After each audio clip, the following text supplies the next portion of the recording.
This is 3.7 part 2, graphing absolute value functions, continued warm-up. Your objective is that you can graph absolute value functions. For the warm-up today, you're going to match absolute value functions with this graph, then ask you to use a graphing calculator to verify your answers. We recommend using something like Desmos. That's a kind of a great thing to kind of use. You can find the absolute value button found right above your kind of enter or return key. So looking at this, for the most part, I just look at it and I try and kind of figure out things that I know are going on. For example, the first thing I say is, what's the vertex? And the vertex for this winds up being 2, 0. Again, in case you kind of forgot from last time, how do you make this inside this absolute value function 0? In that case, it's 2. And then there's nothing out here that makes it 0. I look for any other clues of what it might look like so I can help differentiate it from other ones. The only other thing that I see is this negative out front, and that tells me this is going to be flipped.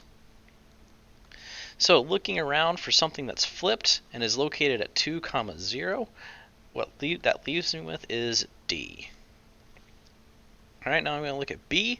I'm going to say, okay, what's my vertex? My vertex here is 2, and then out here, 2. So something that's normal-sided and is up at 2, 2, to me it looks like that's going to be letter C, capital C.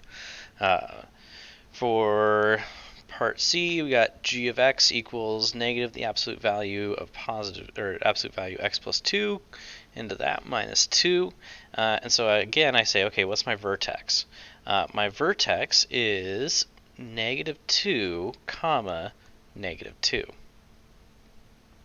And then I also see that this negative is out there, and that tells me it's going to be something that's flipped. So looking around to things that are flipped, something that is negative 2, my guess would probably be E. And then looking at D, this one is, my vertex is located at 2, negative 2. And it's going to be normal, so my guess is F. Looking at E, g of x is 2, absolute value of x minus 2. My vertex I know is at 2, 0, and so that kind of helps eliminate a lot of options. I see that it's normal, that it's not flipped, and that it actually has a little bit of a stretch to it. And so I think that leaves me, my only option really is A at that point.